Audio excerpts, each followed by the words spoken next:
Hello बच्चों, कैसे हैं आप सब। आई होप आप बहुत अच्छे से होंगे, अच्छे से पढ़ाई लिखाई कर रहे होंगे, मस्ती कर रहे होंगे। बच्चों, हमने जो टॉपिक शुरू कर रखा है ना समास का, आज हम इसका अगला जो भाग है वो देखेंगे, बहुव्रीहि समास। लास्ट में हमने कर्मधारय समास देखा था, आज हम बहुव्रीहि समास देखेंगे। पहले हम डेफिनेशन देख लेते हैं। बहुत ईजी है, ये सबसे ईजी है। अगर आप इसको और उससे कंपेयर करेंगे और समास से, तो ये सबसे इजी वाला है। और इसमें आपको बहुत मतलब कि जब मैं आपको उदाहरण समझाऊंगी उससे आपको समझ में आ जाएगा कि ये सबसे डिफरेंट और सबसे इजी है। लेकिन अभी पहले मैं इसकी डेफिनेशन बताती हूँ, उसके बाद आपको समझ में आएगा कि किस तरह से इजी है। जिस समास के समस्त पद का कोई भी पद प्रधान ना हो, कोई भी पद प्रधान ना हो, ना उत्तर पद ना प्रथम पद, क्लियर, बल्कि कोई अन्य पद प्रधान हो, यानी कि यहाँ कोई तीसरा इंपॉर्टेंट होगा, ना फर्स्ट इंपॉर्टेंट होगा ना सेकंड इंपॉर्टेंट होगा, कोई तीसरा अन्य इंपॉर्टेंट होगा, तो उसे हम बहुव्रीहि समास कहते हैं। डेफिनेशन मैं दोबारा से समझाती हूँ। जिस समास में समस्त पद का कोई भी पद प्रधान ना हो, ना प्रथम पद प्रधान हो, ना उत्तर पद प्रधान हो, बल्कि कोई अन्य तीसरा पद प्रधान होता है, तो वहाँ पे बहुव्रीहि समास होता है। इस समास के द्वारा रचित शब्द विशेषण का कार्य करते हैं। विशेषण का तो आपको पता ही है कि जो किसी की विशेषता बताए, किसकी, जो संज्ञा और सर्वनाम की विशेषता बताते हैं, वो विशेषण शब्द कहलाते हैं। क्लियर।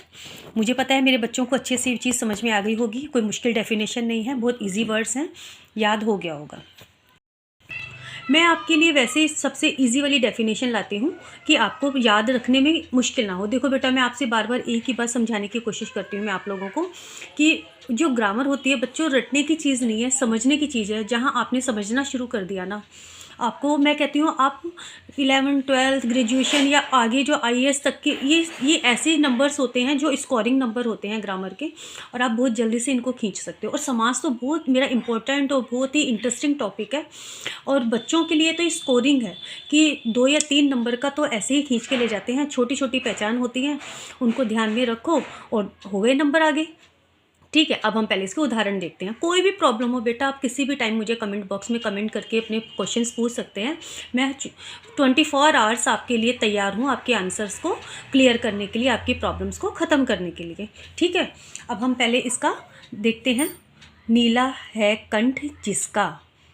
अब आपको पता है कि ना तो यहाँ पे नीला इम्पोर्टेंट है ना कंठ इम्पोर्टेंट है। यहाँ पे किसके लिए बोला गया है? आपको पता है नीलकंठ किसका है? किसका नीलकंठ है? शिव जी का।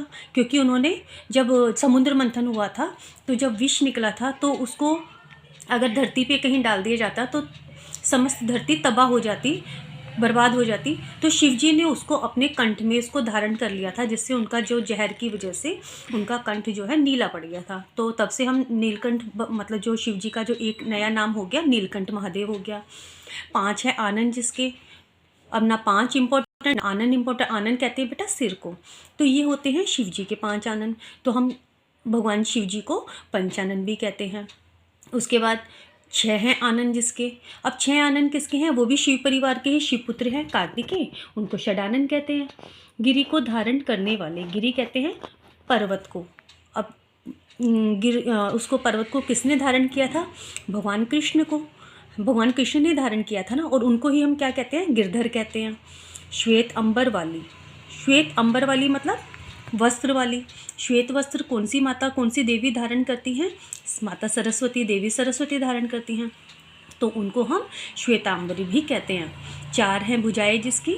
4 भुजाएं हमको सबको पता है कि विष्णु भगवान की हैं, जिसमें उन्होंने गदा, चक्र, शंख, पद्म ये धारण किया हुआ है।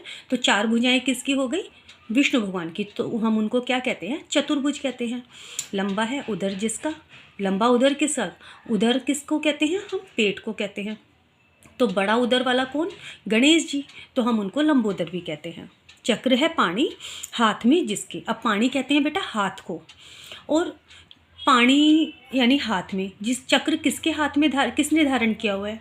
विष्णु भगवान ने, तो हम उनको चक्रपाणी भी कहते हैं। तो अब आप देखो ना, अब मैं आपको छोटे छोटे मैंने आपको इस सबसे इजी वाले उदाहरण बताए कि जिसमें कंठ इंपॉर्टेंट नहीं, नीला इंपॉर्टेंट नहीं, ये किसी तीसरे की विशेषता बताई जा रही है, तीसरे नील कंठ। तो हम उसको बहुत इजीली हमने समझा, और उसको बहुत इजीली हम आंसर दे पाएंगे अगर हम उसको